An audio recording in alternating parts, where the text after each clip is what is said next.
This is the moonnco podcast, where we help you take back control of your well-being and regain your mental clarity. Join our growing community for resources, support, and guidance at moonnco.com. This podcast is intended for entertainment purposes only and is not a substitute for medical advice.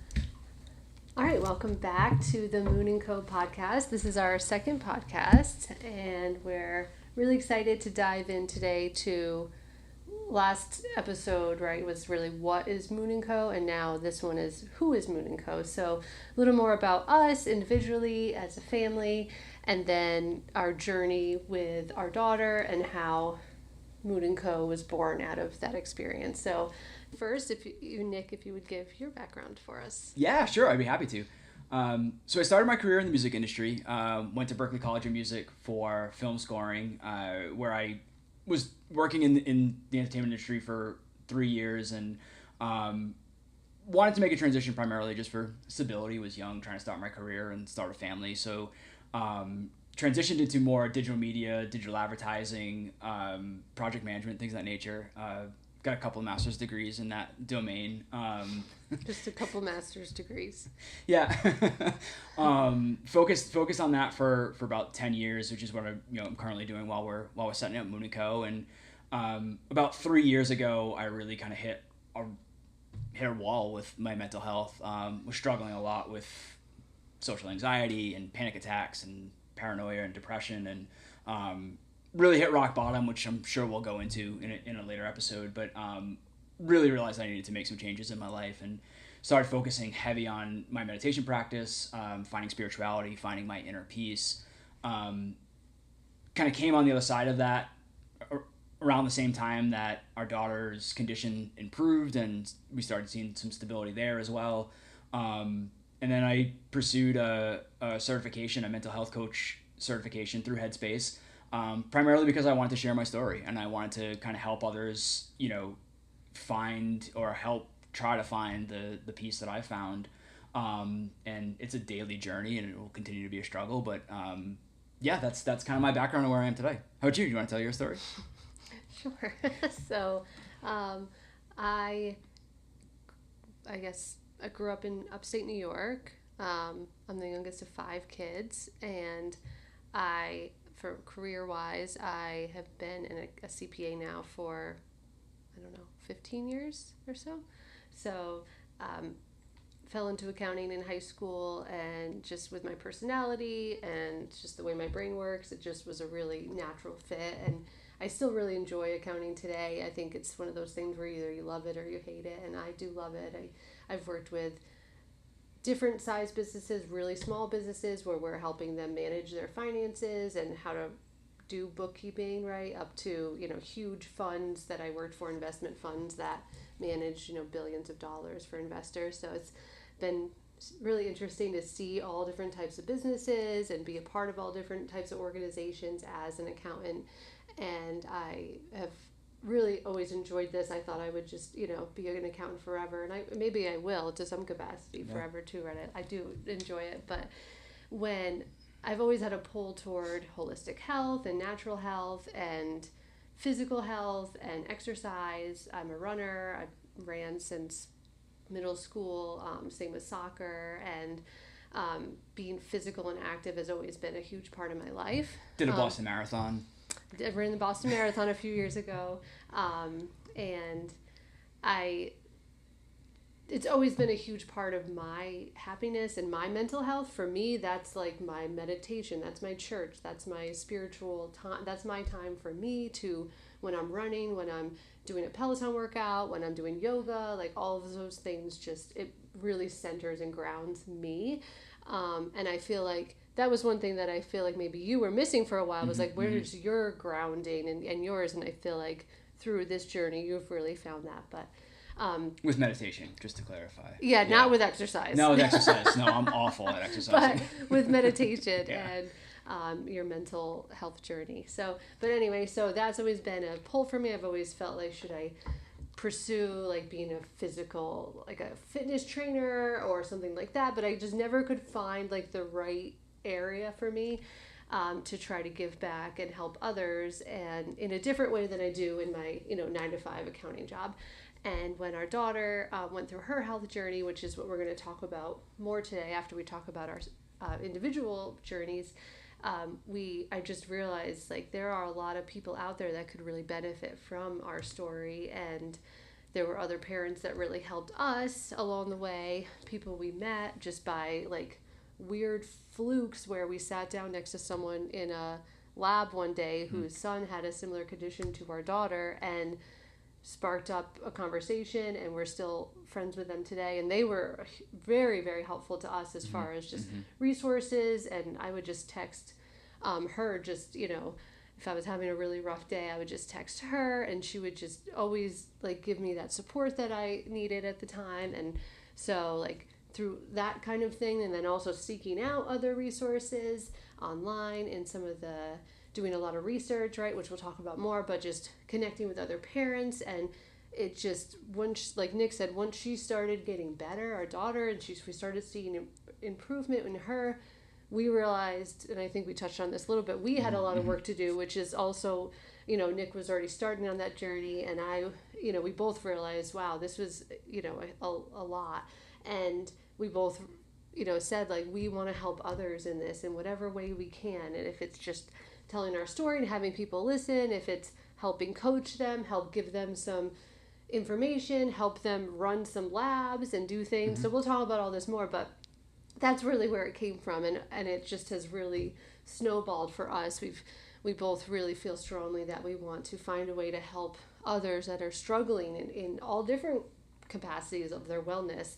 And I think, so I'm getting certified through integrative health practitioner program. So it's so that I can help people on the physical side of how do we get to the root cause of what's really going on, and help people take back their health, right, and feel better. So I think that's where we both are coming to the point of, you know, coming together through moonnco, right? And but I think this episode is more about the journey our daughter went on, high level, because I'm sure we'll go into a lot of like we could pick apart different areas of this, and we'll probably do separate podcasts on that. So we're going to keep this really high level, just kind of chronologically. I mean, she started having symptoms at 5 months old, and now she's 4, and you know, so we've got 3.5 years of intense, you know, information. Stories, a lot of details. So we'll try to keep this high level, which is always hard for us because when we start talking about it, we both just, you know, so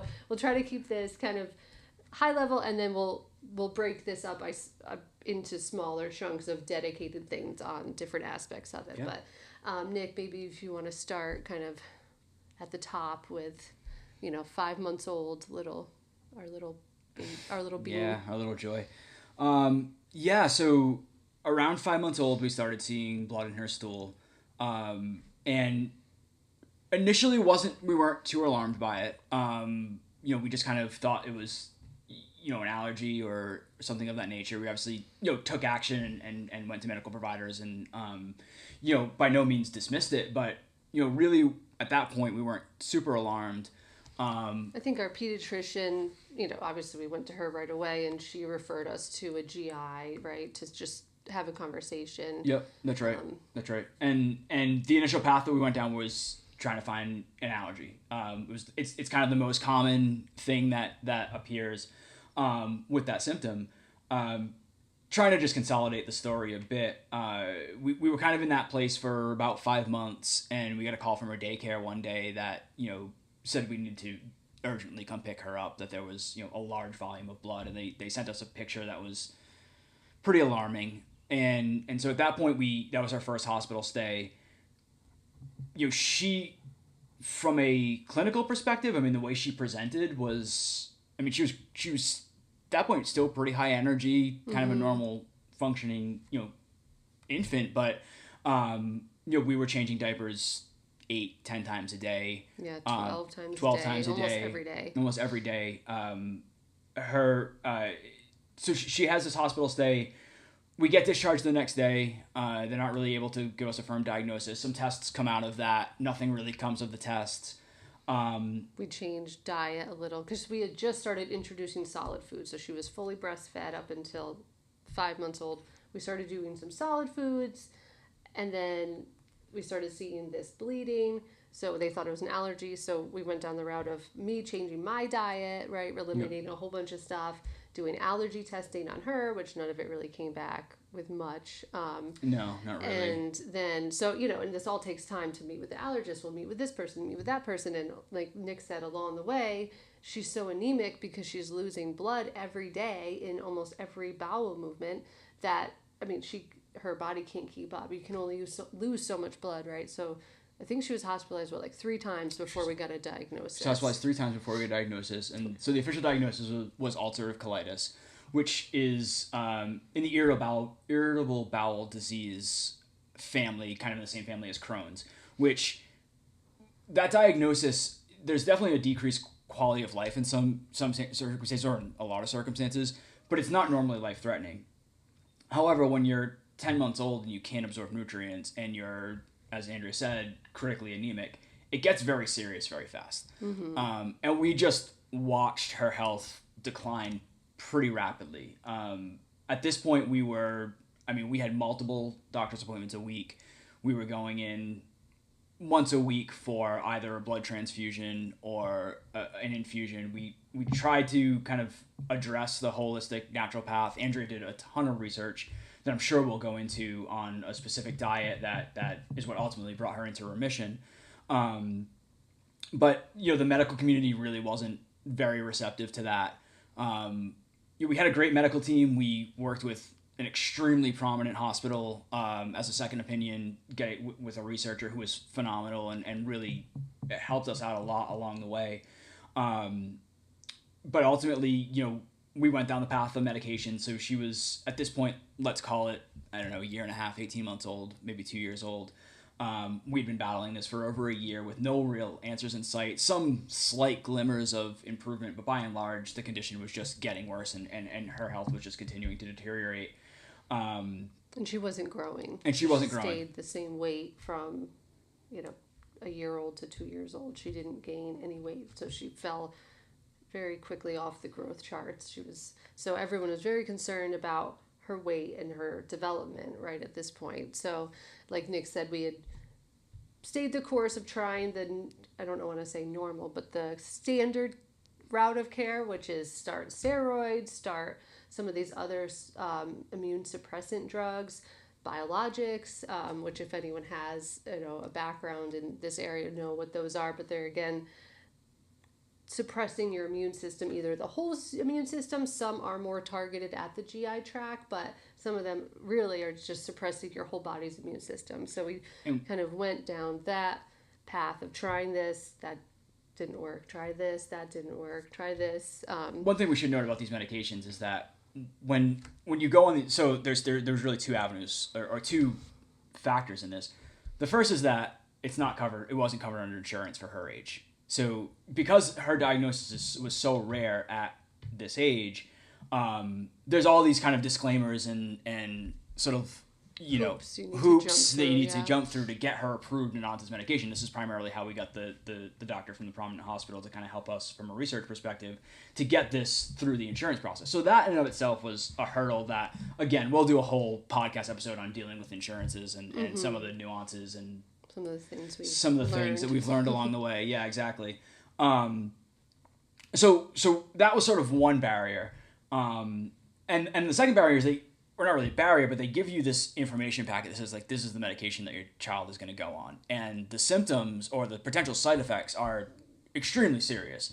You see the data on, putting these extremely strong medications into someone's body, and it's scary. It's leukemias, it's cancers, it's high risk of infection. High risk of infections. Their immune system suppressed, so a normal, cold or some sort of bacterial infection that you and I could fight off easily, she may not be able to fight off because her immune system is so suppressed. It's not going to activate to fight things off the way it should. So that was a big concern for sure. And on that point, keep in mind, she was born in 2020. Mm-hmm. So this is 21, 22 coming out of a global pandemic, having an infant in daycare with this extremely suppressed immune system. On top of every week signing these waivers, just seeing this constant reminder of the potential dangers of putting this medication into our child. but at the same time, having an infant who isn't growing, who's critically anemic and failing to thrive, essentially. So a really hard time. At the same time that, and this isn't about me, this is more about our daughter, but at the same time that I am really struggling with some demons in my head and really just not my best version of myself. So really dark, really, really kind of scary time, kind of hit its peak or, rock bottom, however you want to look at it. She had 2 back-to-back viruses. Ultimately, we got put into the intensive care unit. We went to see a doctor who you had found through a connection on social media, I think, that, referred us to this doctor who had studied diet therapy. And we were so encouraged to find this doctor because we were like, this is what we want to try. Like, no one had really been listening to us when we had presented this as an option. Well, and at that point, she was so sick that the 3 GIs we were working with had basically told us our only recommendation at this point is surgery. I mean, she really just, in their opinion, needed her colon removed. And then the thought is, right, if the colon's removed, that's where all of this inflammation and the ulcers and everything is in her case, contained. Crohn's could be anywhere in your GI tract. Ulcerative colitis is specifically in the colon. So hers was in the colon specifically. So the idea is take the organ out, and then that solves some of the problem, not the whole problem, right? Because then there's still issues and there could still be inflammation in other parts. So anyway, they were basically saying this is our next step. And we were feeling very strongly that we wanted to still explore some other areas because we've done a lot of research. I read lots and lots of stories of people who were managing this disease through diet and were living a healthy life and weren't on medication. And we felt very strongly that we really wanted to try everything we could before we went down that path. So going to see this doctor was we had just met with a surgeon that same week about having her colon removed, and because we said we need to see every option, right? And that's our whole goal, is like, look at all the options. None of them, any of them could work, right? But you need to figure out what's right for you and your family. So we saw a surgeon. He had even said she's too sick. She really couldn't even have surgery the way she is today. So then fast forward a couple days and we met with this other doctor. Yeah, and we had and on that same week that she was so ill, she was refusing to eat, she was refusing to drink. I mean, you could see it. She was flushed of all color. We had this one picture where, I mean, she looks like a skeleton. Like, I mean, it's just skin and bones. Like, like eyes just really droopy, just, really bad. We knew it was really bad. So we had seen her pediatrician that week, we saw her hematologist that week, and we saw the surgeon that week. All of them kind of looked at her and was, concerned, but there was no real urgency necessarily. We went to see this 4th doctor, this GI doctor who, was open to diet therapy. We kind of go in and he sort of says, I'm happy to talk to you about diet therapy, and we can talk about that down the road, but like right now, you need to go downstairs to the emergency room and she needs to be admitted because this child is critically ill and I'm very concerned. So we are a little alarmed by that, obviously. But at this point, I mean, we had been in the emergency room 4 times. Like, going to the emergency room was not a rare occurrence for us. So we were like, okay, we're going to go to the emergency room. They're going to give her some fluids and this might be an overnight stay. But like, this was kind of our like normal. Yeah. So we go down to the emergency room and I'll never forget. They do the normal intake process and this team of medical professionals just rush into the room and they're just asking us all of these questions. You were breastfeeding and they told you need to stop breastfeeding immediately. Like, she cannot have anything else in her body. And they explained to us what was going on, that her sodium level had reached such a low level that they were surprised that she hadn't already slipped into a coma or that she wasn't seizing. And they'd essentially said that she's at a point where she was so malnourished, and not due to neglect, just due to the fact that her body literally couldn't absorb nutrients. So they put us in the intensive care unit, adjusted some medications, and that was the last time we were in the hospital. We came out of that hospital. We started a new biologic medication coming out of there. Again, a whole battle with insurance over getting that approved.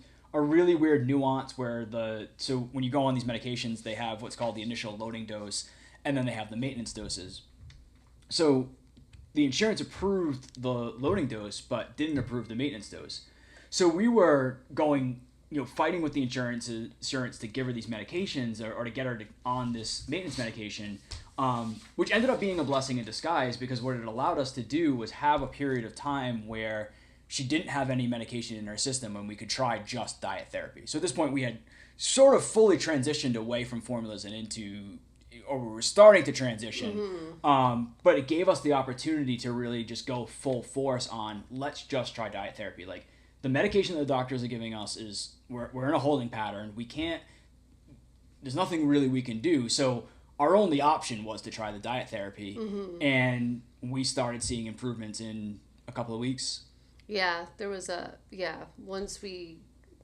one of the medications she was on was like a liquid that had some different components to it, and we were not sure if that had something to do with it, and she had come off that, and then we started seeing like every day just some improvement. And the way the diet works is like stages, which I'm sure we'll do a whole, we're not going to talk much about that in this episode because I'm sure that'll have its own few episodes on it, but it's stages. So as we started introducing the stages, she just started doing better and better and better, and we were just so blessed and so happy, so grateful. And working with our GI that we had at that point, he was very supportive of it. He still met with us regularly just to monitor her. We were still getting her blood work done very regularly to make sure, checking some of her inflammation markers, to see how that was trending. But yeah, so then we kind of worked with him on, okay, can we just hold out a little longer on even giving her another dose? Like, we're not saying we're never going to do it, but if she's doing better without it, can we just kind of keep that in our back pocket of, okay, if she does need it at some point, she could have it. Some of the medications, once you come off of it, your body builds up these antibodies where you could never use it again, right? So some of the ones she was on didn't really work anyway, but now that once she was off of them, they would never work for her again, even if they did in the past, right? So this specific one she was on, the last one that we tried, isn't like that. So that is something we could kind of have in our back pocket. Yeah, use in the future if we needed to, right? We're not against medication, we're not against that. It's just if we can manage it on our own through diet. We were just talking about this last night. There's so much uncertainty with some of these medications. I was just reading a story. I was telling you about somebody that I follow on social media who said, I'm on this medication. It's been working great for X number of years. Now my insurance decided they're not covering it anymore. So now this person is being forced to go to another medication. And it's scary. But we'll talk about all that. Well, no, but I think that's a good, and this is sort of a segue, and this isn't to pitch the brand, but that's part of where we came up with the idea of moonnco, right? Which is taking control, because in a lot of ways, whether it's your mental health or it's your physical health, there are a lot of elements in today's society that take that control from you. And our whole viewpoint, and we didn't run into the situation where the insurance didn't cover it, but we did fall into a situation where we had transitioned jobs, and we were in a situation where the next dose of medication for her was going to be like $7,500. And if we waited until the next year, our plan would have reset and our deductible, and like it still would have been the same amount of money, but we would have basically been hit with another $7,500 8 weeks later. So all in, we would have been at $1,500, right? Do I have my math right? Yeah. 15,000. 15,000. Yeah. Thank you. But we had like 4 deductible periods in one calendar year, which obviously is awful. So on top of having so many, our medical bills were outrageous, I'm sure, even with good insurance. But having all those like different situations with our insurance through our jobs in 1 year was just a bad mix.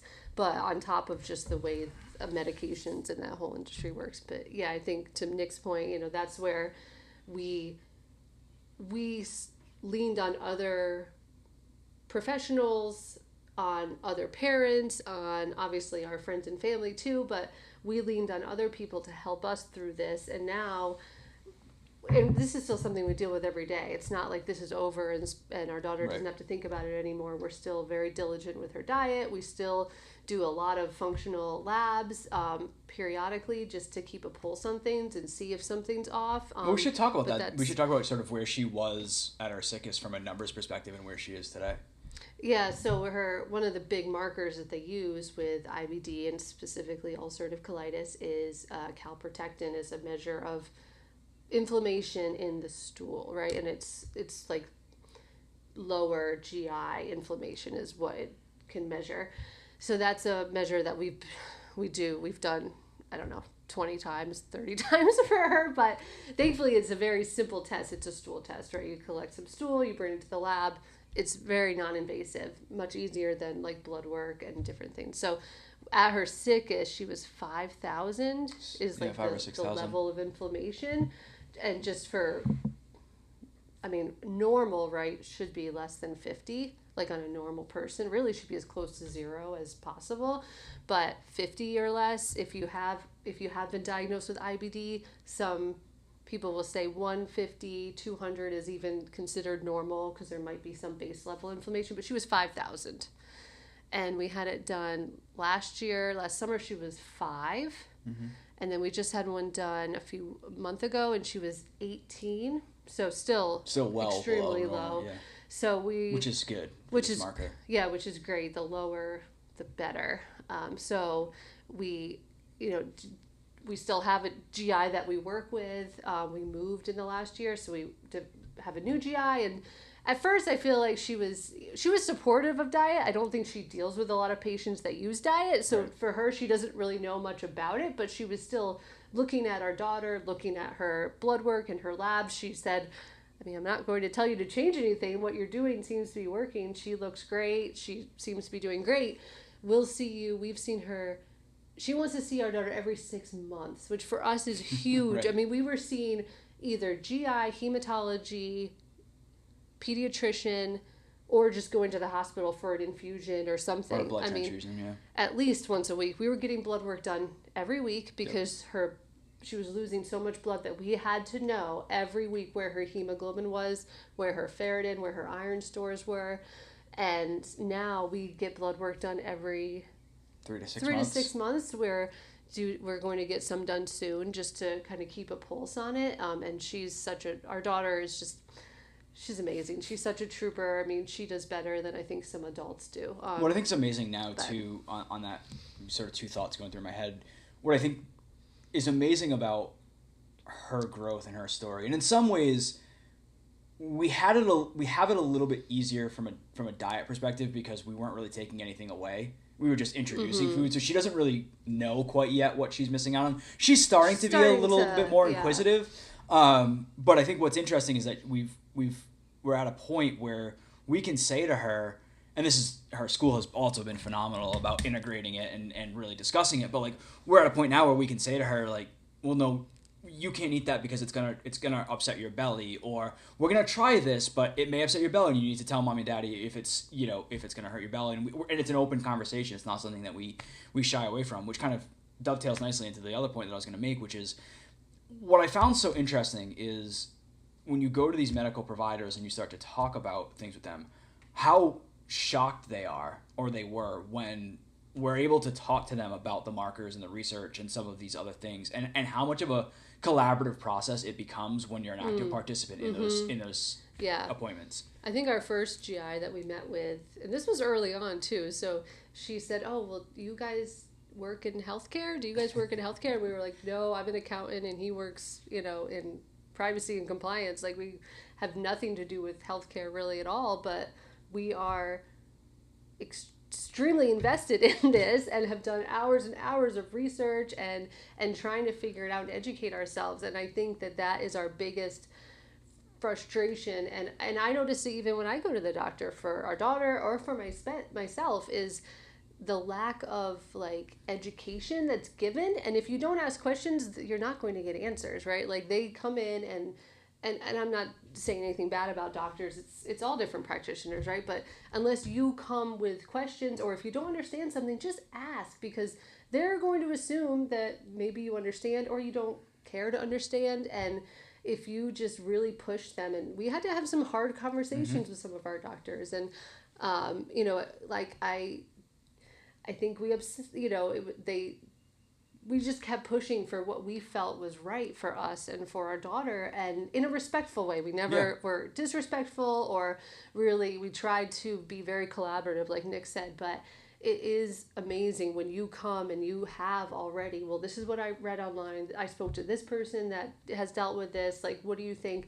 And have notes and are ready and prepared. Like, it's very different. And then I think they feel more open. When we had doctors, a hematologist, where our daughter was given an iron infusion, because when you're anemic, right, they think we'll just give you an iron infusion and that will boost your iron and help your body better to deal with the blood loss you're having. And she had a bad reaction to it. It made her worse. And this doctor said, I've never heard of someone having a bad reaction to this. And we said, well, we don't want to give it to her anymore, because But it wasn't anecdotal. Like, we had backed it up with, like, 3 times, and we marked it, and you were really diligent about writing things down. And we presented the data to her, and we were like, this is what her trends show. We had logs of all of her bowel movements, what she ate, I mean, down to how many ounces, how many minutes she breastfed, how much formula, what did she eat that day, how much was it, what did the bowel, we had like our own little legend for what her bowel movements looked. I mean, it's humorous now, but at the time, like, was it a B1, a B2? Like, we knew, remember? Like, we had it all. I have notebooks, and I still have some of them, because they're like, in a way, I don't want to, it's like you want to remember where you were too. But when I read them sometimes now, I'm like, oh my gosh, I can't believe that this was our life then. But I think having that information is so important. And as we'll talk more about the diet too, having documented everything that she ate and when did she try it and how much. And we still keep logs of, she does some supplements, and we haven't even really talked about that, but part of her also the journey was she was starting to get better, and we were trying to find a functional practitioner for a while. But a lot of people really, we interviewed a few or talked to a few holistic doctors, and they really weren't comfortable treating her because of her age and the severity of her condition. So I know I'm getting a little off topic, but through that was also important to this episode, I guess, is meeting with this practitioner who has been amazing. We've all now seen her, and that was where it really sparked me to have that aha moment of, that's what I want to do. She's amazing. She's also an acupuncturist, so she has a lot of experience with Chinese medicine and all of that. But So anyway, no, I think that's great. I think, and we'll go into sort of integrative health at a later date. But I think that's a good point to wrap at this point. Closing on that closing point, it really brings home the argument and the how strongly we feel of really taking control of your own wellness and really being your own best advocate. And in my training program, one of the things that they instilled in us is that, we're not experts in anything. The client is the expert in themselves. And I think that's true in this case too. And we mentioned this in the first episode, which is, having your control and your perspective is invaluable to your own success. And there's really nobody, not a doctor, not a lawyer, not all these people that are not a rocket scientist, like all these people who are incredibly smart, incredibly talented, they do not have the perspective that you have. And in a lot of ways, I feel like it's our responsibility to own that and to be an active participant in that healing process. Yeah, absolutely. Yep. But on that, thank you so much for listening. We'll be back next week with another fun episode. In the meantime, feel free to reach out to us, find us on social media, book a free consultation.